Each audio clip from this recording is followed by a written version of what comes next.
আসসালামু আলাইকুম ভিউয়ার্স, আপনারা সবাই কেমন আছেন? আশা করি ইনশাল্লাহ সবাই ভালো আছেন। আমি আলহামদুলিল্লাহ আল্লাহর রহমতে ভালো আছি। আজকে আপনাদের মাঝে নিয়ে হাজির হয়েছি খুবই শক্তিশালী এবং খুবই পাওয়ারফুল একটি পরিসাধনা আমল নিয়ে, যে আমলটা এতটুকু পাওয়ারফুল এবং খুবই কার্যকরী আমল। যখন করবেন ইনশাল্লাহ সবাই বুঝতে পারবেন যে আসলে এটা কতটুকু কার্যকর।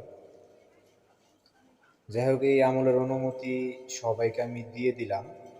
তবে এই আমল করার আগে একটা জিনিস মাথার ভিতরে খেয়াল রাখবেন, সেটা হইতেছে যে খুবই সাহসী হতে হবে, ধৈর্যশীল হতে হবে, না হলে এই আমলে কেউ হাত দিবেন না। এই আমল যে কোনো মাযহাবের লোক করতে পারবে, তাতে কোনো সমস্যা নেই।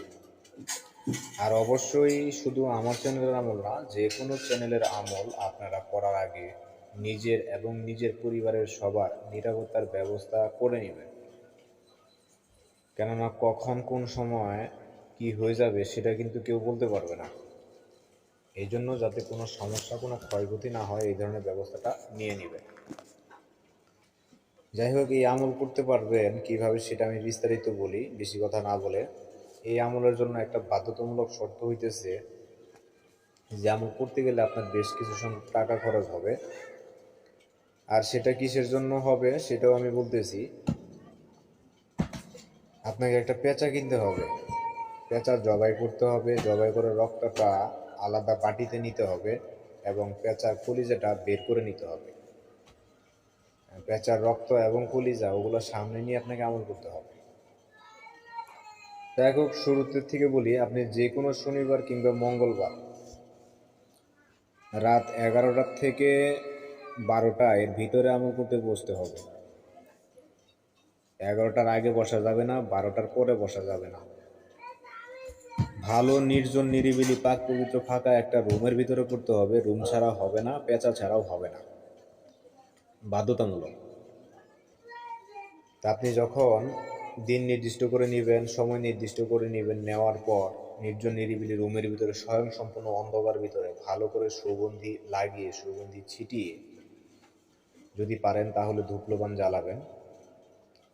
পূর্ব দিকে মুখ করে বসবেন, বন্ধক ঘেরাও দিবেন, নিজের শরীর বন্ধ করবেন।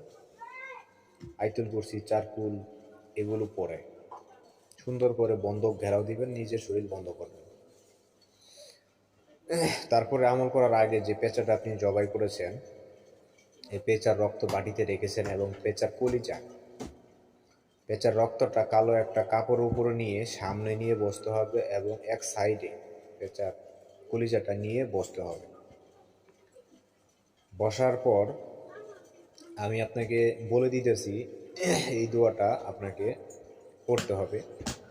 হাজা মানপুরি মান গোলাম আন্তা হাজির, হাজা মানপুরি মান গোলাম আন্তা হাজির। এটা আপনাকে 1001বার পড়তে হবে। ভালো করে খেয়াল করে শুনেন, 1001বার পড়তে হবে। বিভিন্ন ধরনের ভয় আপনার অনুভূতি হতে পারে। পড়া শেষ হওয়ার আগে কোনোভাবে তার সঙ্গে কথা বলবেন না। পড়া শেষ হওয়ার আগেই উনি আসতে পারে, আপনাকে বিভিন্ন ধরনের ভয়ভীতি দেখাতে পারে। ভয়ভীতি পাবেন না, কেননা দুর্বল লোকেদের জন্য এই সমস্ত জিন পরি কিংবা আধ্যাত্মিক শক্তি যে সাধনগুলো আছে, মূলত আসলে হাড় দুর্বল যারা লোক আছে তাদের জন্য না, এক কথায় বলতে গেলে। কেননা হাড় দুর্বল লোক যদি এই ধরনের আমল করতে যায় তাহলে অবশ্যই ক্ষতিগ্রস্ত হবে। আর এগুলো করতে গেলে স্বয়ংসম্পূর্ণ জেনে বুঝে তারপরে করতে হবে এবং ভালো একজন উস্তাদের পরামর্শ নিতে হবে, তার সহযোগিতা নিতে হবে। তাহলেই আপনি সফলতা পাবেন, আর না হলে জীবনটা শুধু এই ধরনের আমলের ক্ষেত্রে ব্যয় করতে পারবেন, তাছাড়া আর কোনো লাভ হবে না। অনেক সময় রুহানি শক্তির প্রয়োজন হয়, সেদিক দিয়ে রুহানি শক্তি অর্জনের যে সমস্ত আমল আছে সেগুলো করবেন, কাজ হয়ে যাবে। যাই হোক, ভয় পাবেন না। যখন আপনার 1001বার পড়া শেষ হয়ে যাবে, উনি আসবে, উনি আপনাকে জিজ্ঞাসা করবে যে কেন ডাকছেন। আপনি তার সঙ্গে বন্ধুত্ব করে নেবেন, ডাকার নিয়মকানুন জেনে নেবেন। কেননা ডাকার নিয়মকানুন যদি জেনে না নেন তাহলে পরবর্তীতে যে কোনো কাজের জন্য, যে কোনো প্রয়োজনের জন্য তাকে কিভাবে ডাকবেন সেটা কিন্তু আপনি জানতে পারবেন না, তাহলে আপনি বিফলে যাবেন। তো এই জন্য নিয়মকানুন জেনে নেবেন, উনি যে নিয়মটা বলে যাবে ওই নিয়ম অনুযায়ী পরবর্তীতে যে কোনো কাজের জন্য যে কোনো প্রয়োজনে ওনাকে ডাক দিবেন, উনি আসবে আপনার কাজ করবে। আরেকটি কথা সেটা হচ্ছে যে উনি যদি আপনাকে কোনো ধরনের কোনো শর্ত দেওয়ার চেষ্টা করে তাহলে ওই ধরনের কোনো শর্তই আপনি মানবেন না। তবে এইভাবে আমল করেন, ইনশাল্লাহ কাজ হয়ে যাবে, তারপরে ওনাকে বিদায় দিয়ে দিবেন। মনে রাখবেন শর্ত হচ্ছে আপনাকে অবশ্যই পেঁচার রক্ত এবং পেঁচা কলিজা অবশ্যই সামনে নিয়ে আপনাকে আমল করতে হবে।